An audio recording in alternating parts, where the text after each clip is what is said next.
Okay, this is quiz review day.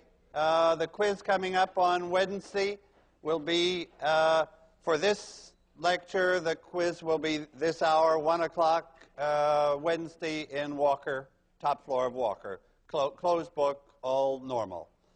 I wrote down what we've covered in this second part of the course, and actually I'm impressed as I write it. So that's chapter 4 on orthogonality, and you're remembering what this is suggesting. Those columns are orthonormal vectors, and then we call that matrix Q, and what's the key? How do we state the fact that those columns are orthonormal in terms of Q? It means that Q transpose Q is the identity. So that's the matrix statement of the property that the columns are orthonormal. The dot products are either 1 or 0. And then we computed the projections onto lines and onto subspaces, and we used that to solve problems AX equal B in the least square sense. When there was no solution, we found the best solution. And then finally, this Gram-Schmidt idea, which takes independent vectors and lines them up,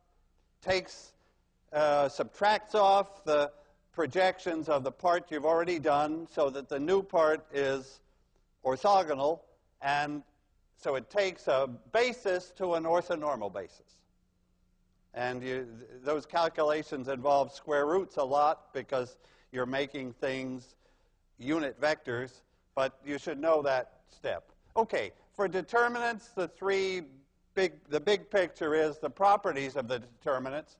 1 to 3, properties 1, 2, and 3 that define the determinant, and then 4, 5, 6 through 10 were consequences.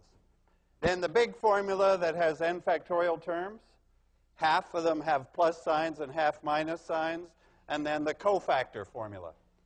So, and which led us to a formula for the inverse. And finally, just so you know what's covered from chapter 3, it's section 6.1 and 2. So that's the basic idea of eigenvalues and eigenvectors, the equation for the eigenvalues, the mechanical step. This is really AX equal lambda x for all n eigenvectors at once, if we have n independent eigenvectors, and then using that to compute powers of a matrix. So you notice the differential equation's not on this list because that's 6.3. That's for the third quiz. Okay. What I usually do for review is to take an old exam and just try to pick out questions that are significant and write them quickly on the board. Shall I proceed that way again? This exam is really old. November 19th, 1984. So that was before the web existed. So not only were the lectures not on the web, nobody even had a web page, my God. Okay, so nevertheless, linear algebra was still as great as ever. So, may I, and that wasn't meant to be a joke. Okay, all right, so let me just take these questions as they come. All right. Okay. So the first question is about projections. It says we're given the line, the vector A is the vector 2, 1, 2, and I want to find the projection matrix P that projects onto the line through A. So my picture is, well, I'm in 3 dimensions, of course.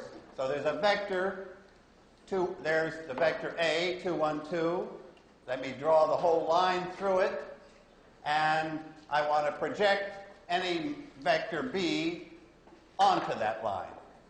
And I'm looking for the projection matrix. So so the projection matrix is the matrix that I multiply B by to get here.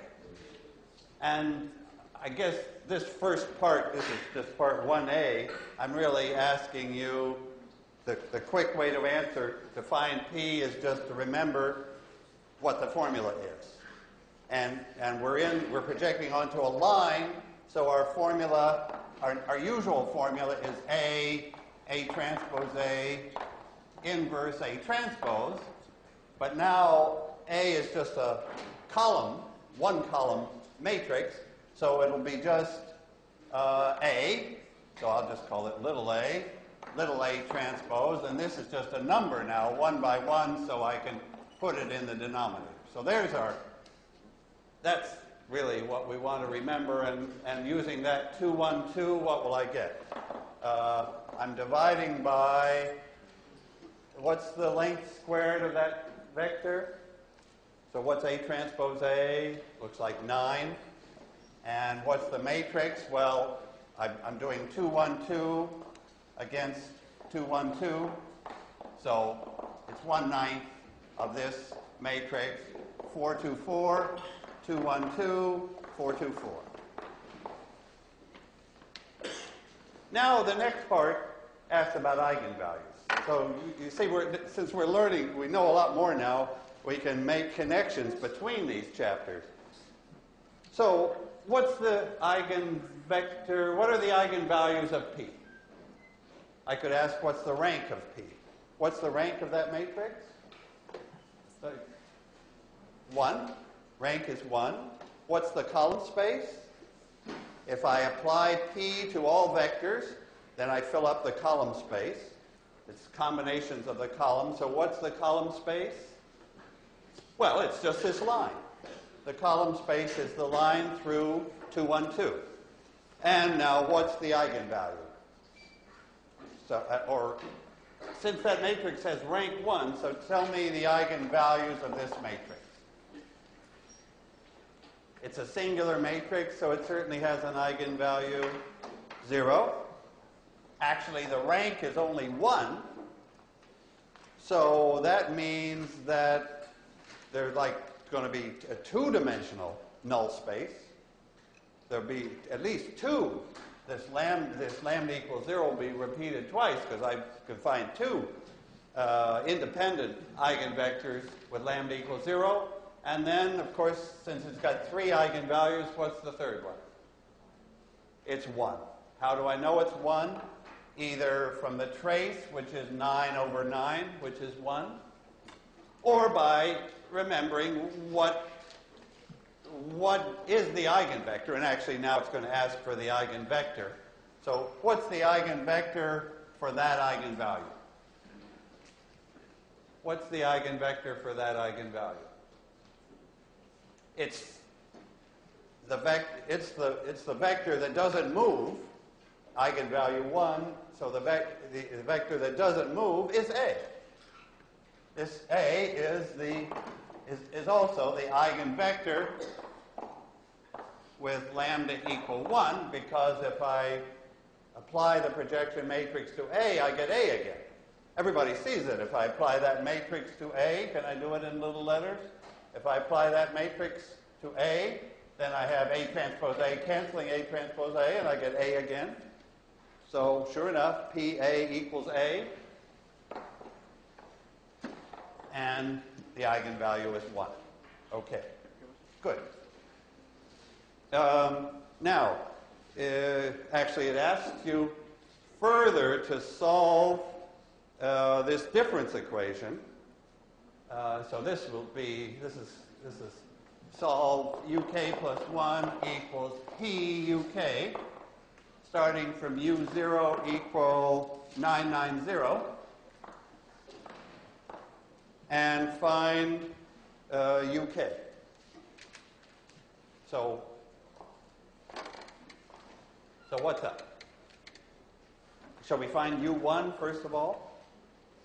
So just to get started. So what is U1? It's PU0, of course. So if I do the projection of this vector onto the line, So this is like my vector B now that I'm projecting onto the line. I get A times A transpose U0 over A transpose A. Well, in one way or another, I just do this multiplication. But maybe this is the easiest way to do it. A transpose, can I remember what A is on this board? 2, 1, 2. So I'm projecting onto the line through there. This is the projection. It's P times the vector U0. So what do I have for A transpose U0? Looks like 18, looks like 27. And A transpose A we figured was 9, so it's 3A. So that this is the x hat, the multiple of A in our formulas. And of course that's 636. So that's U1 computed out directly. That's on the line through A, and it's the closest point to U0, and it's just PU0. Just straightforward multiplication produces that. Okay, now, what's U2? Well, U2 is PU1, I agree. Do I need to compute that again? No, because once I'm already on the line through A, UK will be, I could do the projection k times, but it's enough just to do it once. It's the same. It's the same 636. So this is a case where I could, and actually on the quiz, if you see one of these, which could very well be there, and it could very well be not a projection matrix, then we would use all the eigenvalues and eigenvectors. Let's think for a moment. How do you do those? The point of this small part of a question was that when P is a projection matrix, so that P squared equals P and P cubed equals P, then we don't need to get into the mechanics of knowing all the other eigenvalues and eigenvectors. We just can go directly. But if P was now some other matrix, can you just remember from these very recent lectures how you would proceed? From these very recent lectures, we know that UK, we would expand U0 as a combination of eigenvectors. Let me leave, yeah. As a combination of eigenvectors, C1, X1, some multiple of the second eigenvector, some multiple of the third eigenvector, and then A to the K U0 would be C1. So this, we have to find these numbers here. That's the work, actually. The work is find the eigenvalues, find the eigenvectors, and find the C's, because they all come into the formula. We have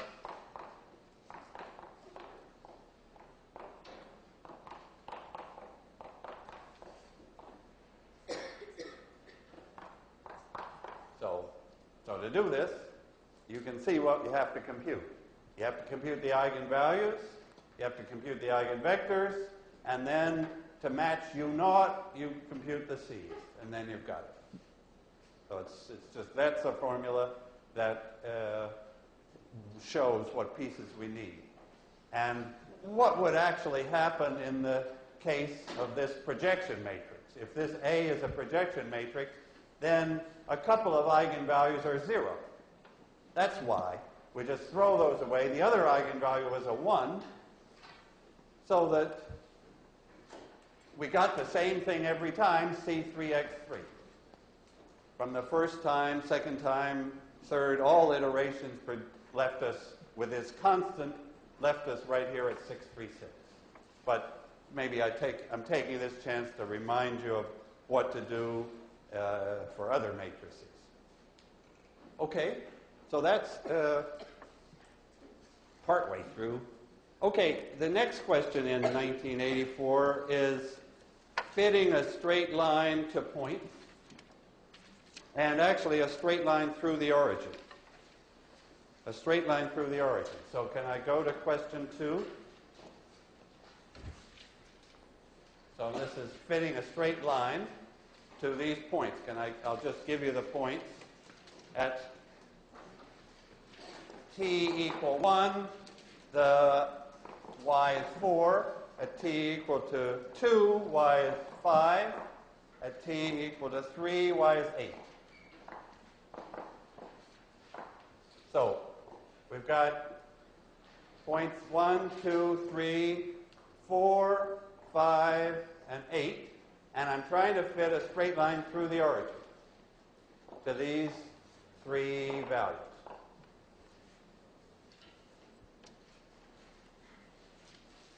Okay, so my equation that I'm allowing myself is just y equals dt.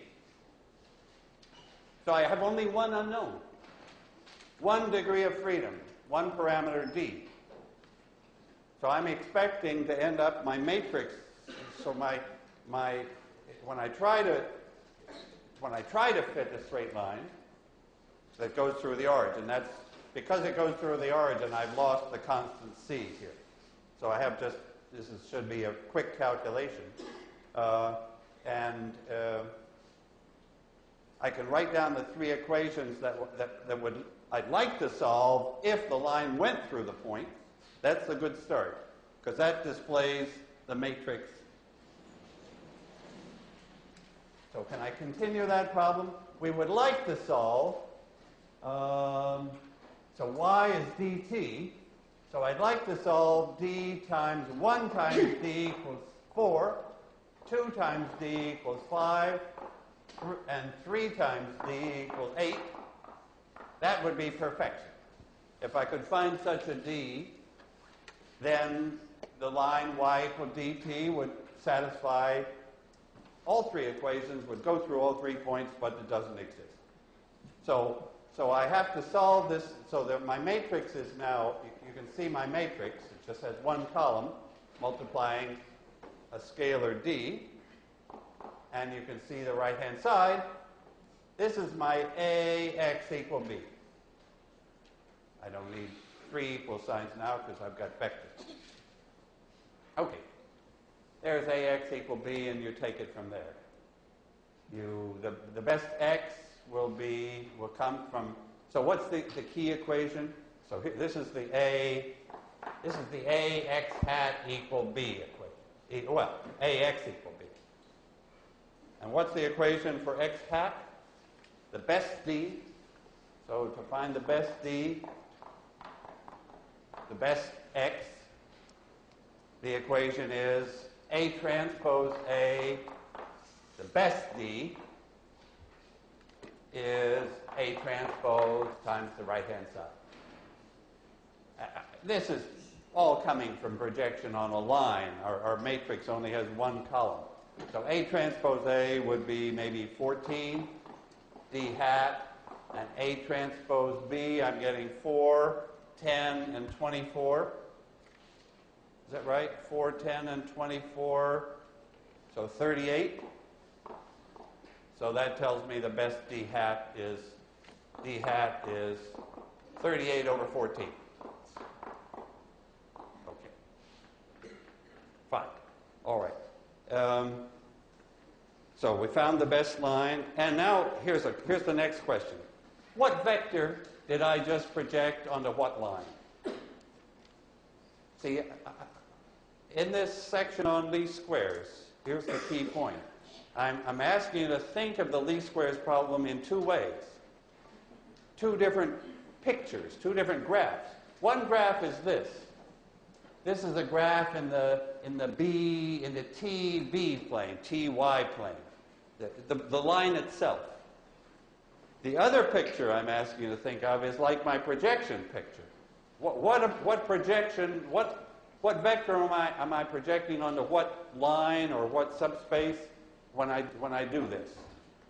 So my second picture is a projection picture that sees the whole thing with vectors. Here's my vector, of course, that I'm projecting. I'm projecting that vector B onto the column space of A. Or if you like, it's just a line onto, that's the line. It's just a line, of course. That's what this calculation is doing. This is computing the best D, which is, this is the x hat. So seeing it as a projection means I don't see the projection in this figure, right? In this figure, I'm not projecting those points onto that line or anything of the sort. The projection picture for least squares is in the plane, in the space where B lies, the whole vector B, and the columns of A. And then the x is the best combination that gives the projection. Okay, so that's a chance to tell me that. Okay, I'll go. Okay, now finally in orthogonality there's the Gram-Schmidt idea. So that's problem 2D here. It asks me if I have two vectors, A1 equal 1, 2, 3, and A2 equal 1, 1, 1, find two orthogonal vectors in that plane. So those two vectors give a plane. They give a plane, which is, of course, the column space of the matrix. And I'm looking for an orthogonal basis for that plane. So I'm looking for two orthogonal vectors. And of course, there are lots of, I mean, I've got a plane there. If I get one orthogonal pair, I can rotate it. There's not just one answer here. But Gram-Schmidt says, okay, start with the first vector and let that be, and keep that one. And then take the second one orthogonal to this. So Gram-Schmidt says, start with this one, and then make a second vector B. Can I call that second vector B? This is going to be orthogonal to, so perpendicular to A1. If I can, with my chalk, create the key equation. This vector B is going to be this 1, 1, 1.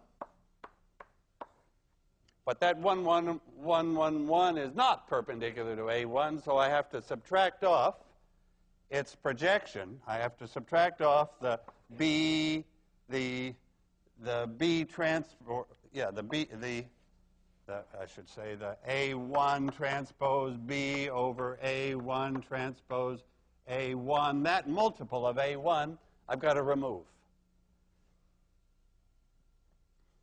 So I just have to compute what that is, and I get a vector B that's orthogonal to A1. It's the original vector minus its projection. Oh, so what is? I mean this to be A2. Yeah. So I'm projecting A2 onto the line through A1. That's the part that I don't want, because that's in the direction I already have. So I subtract off that projection, and I get the part I want, the orthogonal part. Okay, so that's the Gram-Schmidt thing, and we can put numbers in. 1, 1, 1, take away A1 transpose A2 is 6. A1 transpose A1 is 14, multiplying A1. And that gives us the new orthogonal vector B. Because I only asked for orthogonal right now, I don't have to divide by the length, which will involve a square root. Okay. Third question. Third question. All right, I'll move this board up.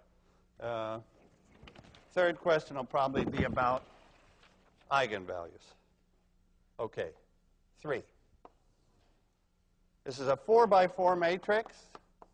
Its eigenvalues are lambda 1, lambda 2, lambda 3, lambda 4. Question 1. What's the condition on the lambdas so that the matrix is invertible? Okay, so under what conditions on the lambdas will the matrix be invertible? So that's easy. Invertible if, what's the condition on the lambdas? None of them are 0. A 0 eigenvalue would mean something in the null space, would mean a solution to ax equals 0x, but we're invertible, so none of them is 0. The product, however you want to say, no 0 eigenvalues. Good. Okay, what's the determinant of A inverse? The determinant of A inverse.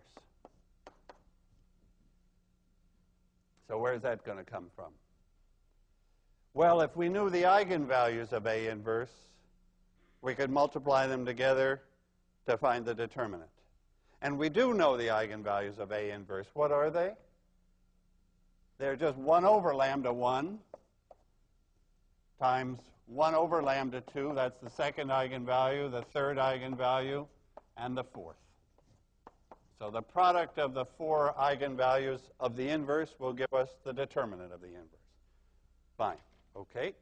And what's the trace of A plus I?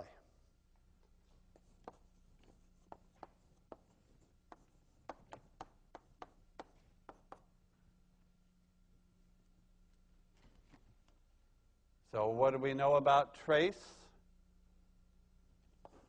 It's the sum down the diagonal, but we don't know what our matrix is. The trace is also the sum of the eigenvalues, and we do know the eigenvalues of A plus I. So we just add them up. So what's the first eigenvalue of A plus I? When the matrix A has eigenvalues lambda 1, 2, 3, and 4, then the eigenvalues, if I add the identity, that moves all the eigenvalues by 1. So I just add up lambda 1 plus 1, lambda 2 plus 1, and so on. Lambda 3 plus 1, lambda 4 plus 1. So it's lambda 1 plus lambda 2 plus lambda 3 plus lambda 4 plus 4. Right. That movement by the identity moved all the eigenvalues by 1, so it moved the whole trace by 4. So it was the trace of A plus 4 more. Okay. Let's see. We may be finished this quiz 20 minutes early. Nope. There's another question. Oh, God. Okay. How did this class ever do it? Well, you'll see. You'll be able to do it. Okay. This has got to be a determinant question. All right. More determinants and cofactors and big formula question. Okay. Let me do that. So it's about a matrix, or a whole family of matrices. Here's the 4 by 4 one. The 4 by 4 one is, and all the matrices in this family are tridiagonal with ones, otherwise zeros. So that's the pattern, and we've seen this matrix, I guess. Okay, so it's tridiagonal with ones on the diagonal, ones above and ones below, and you see the general formula AN. So I'll use DN for the determinant of AN. Okay.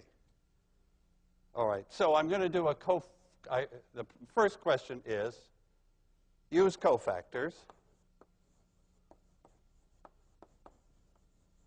to show that dn is something times dn minus 1 plus something times dn minus 2, and find those somethings.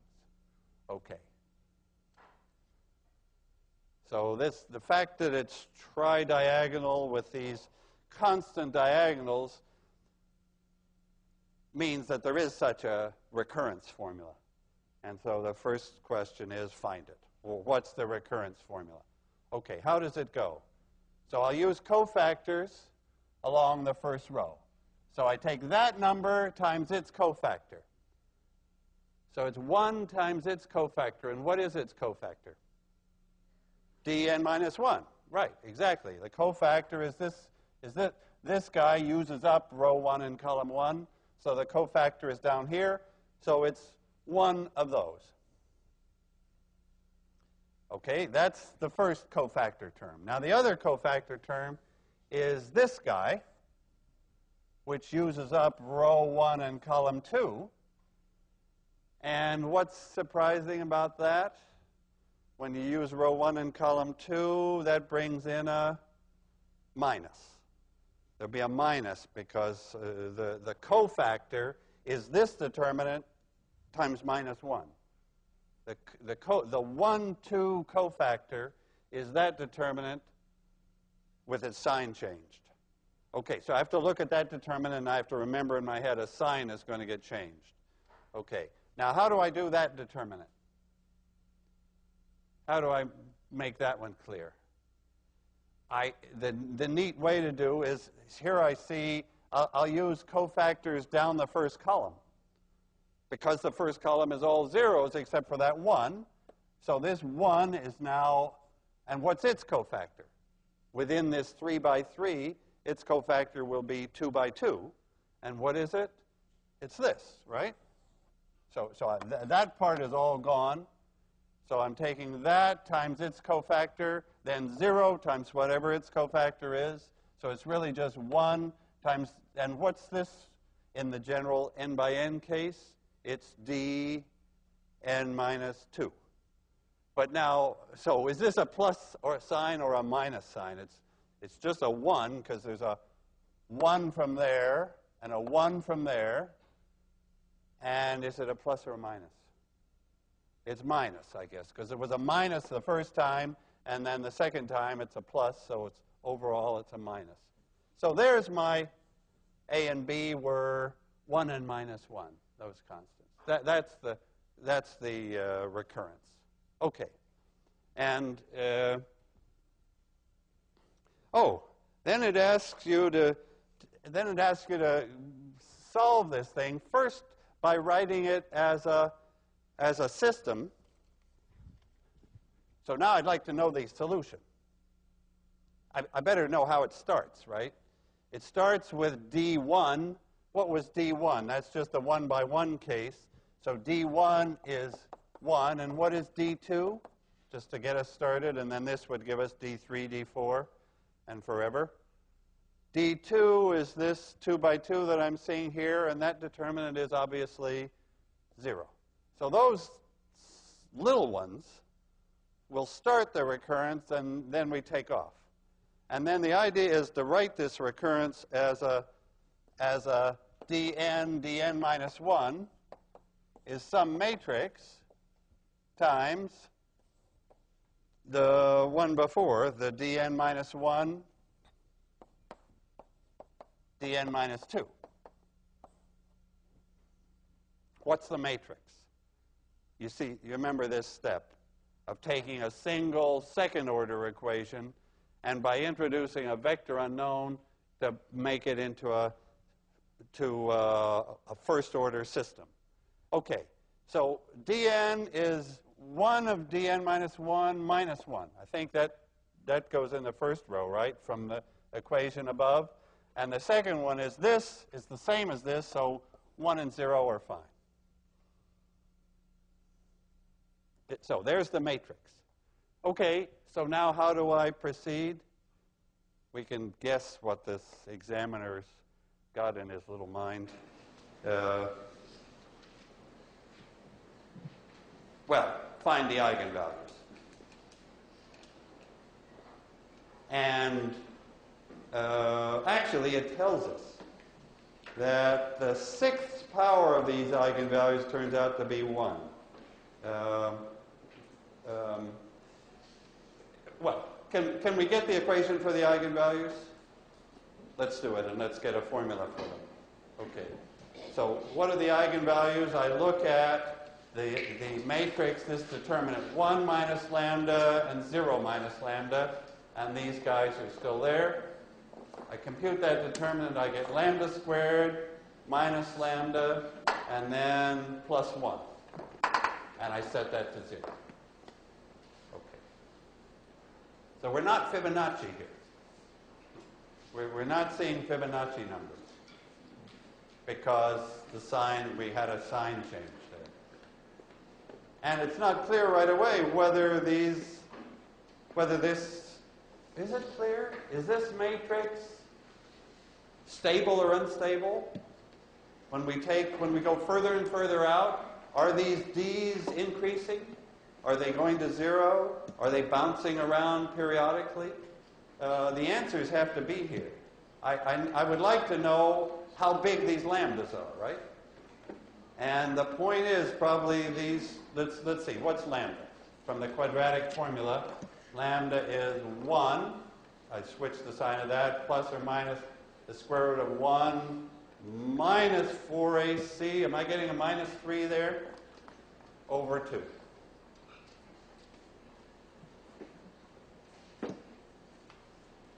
What's up? They're complex. The eigenvalues are 1 plus square root of 3i over 2 and 1 minus square root of 3i over 2. What's the magnitude of lambda? That's the key point for stability. These are two numbers in the complex plane. 1 plus somewhere here, and its complex conjugate there. I want to know how far from the origin are those numbers. What's the magnitude of lambda? And you see what it is? You recognize this, a number like that? Take the real part squared and the imaginary part squared and add. What do you get? So the real part squared is 1/4. The imaginary part squared is 3/4. They add to 1. That's a number that's on the unit circle. That's an e to the I theta. That's a cos theta plus I sine theta. And what's theta? So this is like a complex number that's worth knowing. It's not totally obvious, but it's nice. I should see that as cos theta plus I sine theta, and the angle that would do that is 60 degrees, pi over 3. So that's improve my picture. So that's e to the I pi over 6, e pi over 3. This number is e to the I pi over 3 and e to the minus I pi over 3. We'll be doing more complex numbers briefly, but a little more in the next 2 days, next 2 lectures. Anyway, so what's the deal with stability? What do the dn's do? Well, look, if I take the 6th power, I'm around at 1. The problem actually told me this. The 6th power of those eigenvalues brings me around to 1. What does that tell you about the matrix, by the way? Suppose you know, this was a great quiz question, so I should never have just said it, but it popped out. Suppose lambda 1 to the 6th and lambda 2 to the 6th are 1, which they are. What does that tell me about a matrix? About my matrix A here? Well, what matrix is connected with lambda 1 to the 6th and lambda 2 to the 6th? It's got to be the matrix A to the 6th. So what is A to the 6th for that matrix? It's got eigenvalues 1 and 1. Because when I take the 6th power, if I take the 6th power, the 6th power of that is 1 and the 6th power of that is 1. The 6th power of this is e to the 2 pi I, that's 1. The 6th power of this is e to the minus 2 pi I, that's 1. So the 6th powers, the 6th power of that matrix has eigenvalues 1 and 1. So what is it? It's the identity. Right. So if I operate this, if I run this thing 6 times, I'm back where I was. The 6th power of that matrix is the identity. Good. Okay, so it'll loop around. It doesn't go to 0. It doesn't blow up. It just periodically goes around with period 6. Okay. Let's just see if there's a... All right. Let's see. Could I also look at at a final exam from 1992.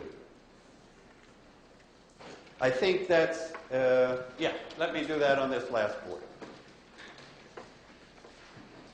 It starts, a lot of the questions in this exam are about a family of matrices. Let me give you the fourth guy in the family has a 1, so it's zeros on the diagonal. But these are going 1, 2, 3, and so on. 1, 2, 3, and so on. But for the 4 by 4 case, I'm stopping at 4. You see the pattern? It's a family of matrices which is growing, and actually the numbers, it's symmetric, right? It's equal to A4 transpose. And we can ask all sorts of questions about its null space, its range, its column space. Find the projection matrix onto the column space of A3, for example, is in here. So A3 is 0, 1, 0, 1, 0, 2, 0, 2, 0.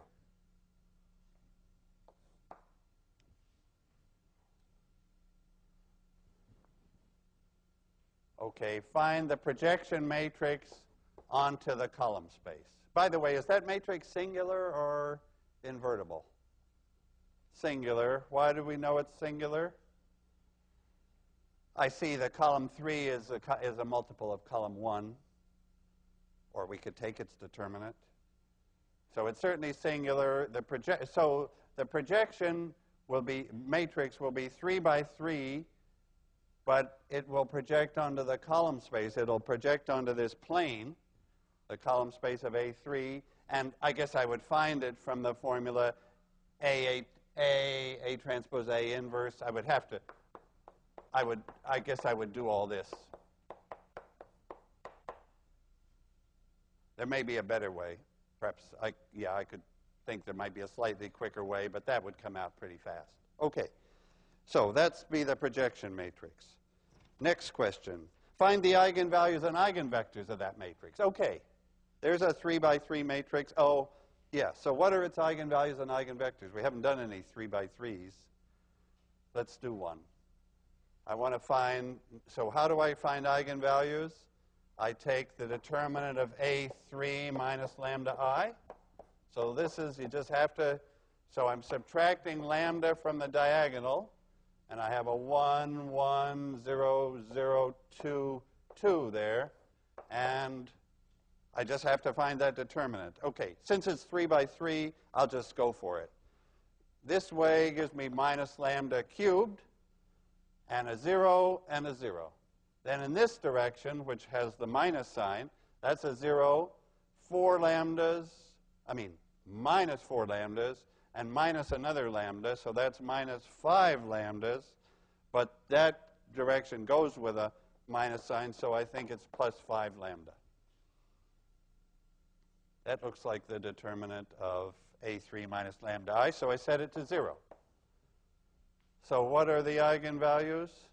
Well, lambda equals 0. Lambda factors out of this times minus lambda squared plus 4.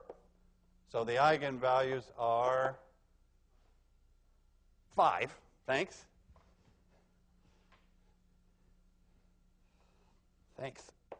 So the eigenvalues are 0, square root of 5, and minus square root of 5. And I would never write down those 3 eigenvalues without checking the trace, to tell the truth. Because we did a bunch of calculations here, but then I can quickly add up the eigenvalues to get 0, add up the trace to get 0, and feel that well, I guess that wouldn't have caught my error if I'd made it, if that had been a 4, I wouldn't have noticed. The determinant isn't anything greatly useful here, right? Because the determinant is just 0. And so I never would know whether that 5 was right or wrong, but thanks for making it right. Okay. Question 2C, whoever wrote this, probably me, said, this is not difficult. I don't know why I put that in. It asks for the projection matrix onto the column space of A4.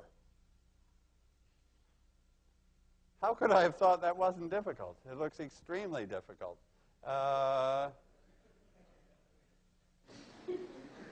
What's the projection matrix onto the column space of A4? I don't know whether this is not difficult. It's just like helpful or insulting. What do you think? What's the column space of A4 here? Well, what's our first question is the matrix singular or invertible? If the answer is invertible, then what's the column space? If this matrix A4 is invertible, so that's my guess. If this problem's easy, it has to be because this matrix is probably invertible, then its column space is R4. Good. The column space is the whole space, and the answer to this easy question is the projection matrix is the identity. It's the 4 by 4 identity matrix if this matrix is invertible. Shall we check invertibility? How would you find its determinant? Can we just take the determinant of that matrix? I could ask you how, so there are 24 terms. Do we want to write all 24 terms down?